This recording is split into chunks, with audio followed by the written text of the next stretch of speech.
meeting is over. Channel 2 News at noon begins Monday. Now, Reggie Harris, Jane Velez-Mitchell, Bob Goldshaw, Allison Field, and the Channel 2 News team.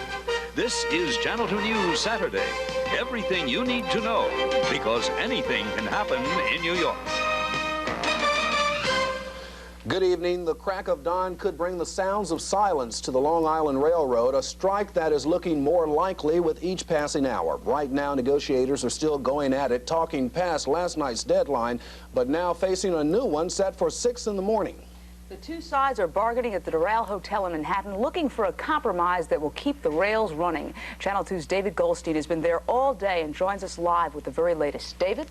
Well, Jane and Reggie, at this point, things do not look good. The strike deadline is about 7 hours away, set for 6 a.m. tomorrow morning. The possibility of a strike on the Long Island Railroad.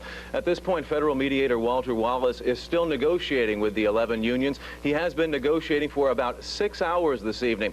And just a few minutes ago, Wallace came down here to the media briefing room to talk with reporters, and perhaps deviating from his normal routine here, he came down and did not field any questions, just gave a very brief statement, a vague one, but certainly not an optimistic one.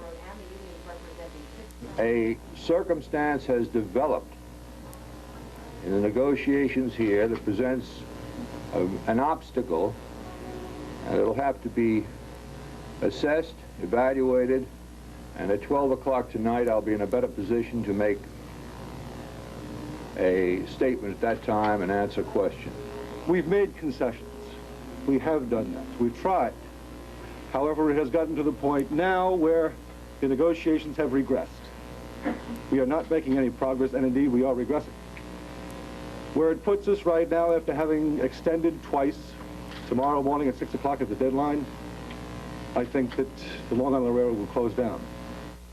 Well, some very strong and tough words from one of the union negotiators just a few minutes ago here. But as I mentioned, the talks are still continuing this evening. Those talks began at 5 p.m. this afternoon after an extension of last night's midnight deadline. Arrived at the Doral late this afternoon after a marathon bargaining session that lasted till 5 o'clock this morning.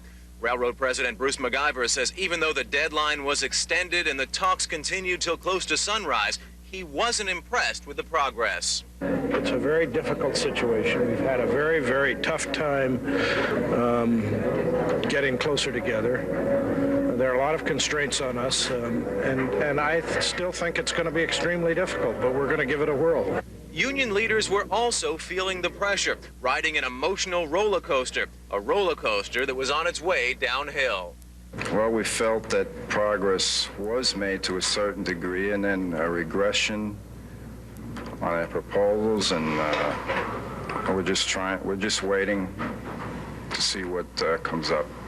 Meanwhile, Long Island Railroad commuters, the ones who will suffer the most, are anxiously waiting for word and preparing for the worst. Well, I may have to stay in the city where I work. I work in Manhattan. I will hire cars. I live in the city and do business from time to time on Long Island. The trains were still rolling as the deadline extension gave Saturday commuters a breather, and some were hoping that was the sign of a settlement.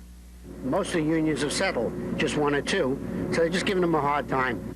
But the railroad was continuing to provide strike information to commuters in the event of a walkout that everyone admits will hurt. The poor commuter suffers, he's stuck in the middle. I mean, nobody really gains. Everybody suffers in the long run. So perhaps at this point, Long Island Railroad commuters should be looking for alternate plans to get to work, to get into the city on Monday, that being a national holiday, or on Tuesday, or perhaps tomorrow if those commuters are looking to get around on Long Island Railroad. Right now, the strike deadline is still set for 6 a.m. tomorrow morning. The talks are continuing. The talks are expected to continue here at the Doral till right up till 6 a.m. We asked a few of the negotiators here if they're looking at an extension, and all of them agreed that an extension was not in the works right now.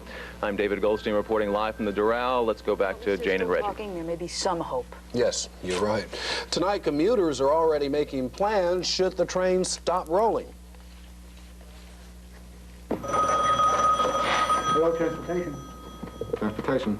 Hello. Can I help you?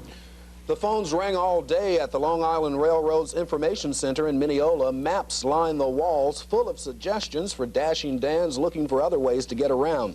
There is a hotline you can call for the latest on the strike talks in Nassau and Suffolk counties. The phone number is 516-422-4040. In New York, it's 718-468-8600.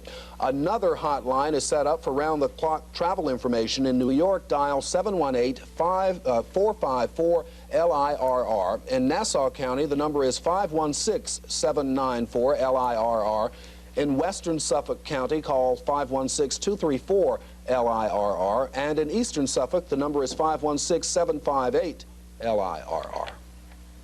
Jury deliberations are scheduled to resume tomorrow in the trial of two men accused of killing New Jersey State Trooper Philip Lamonico. Today, for the second time, the jurors asked the judge for help in reaching their final verdict. Channel 2's Jane Tillman-Irving was in the courtroom as the judge gave his response. I've received your recent note, your note of today, which... The jury's note came...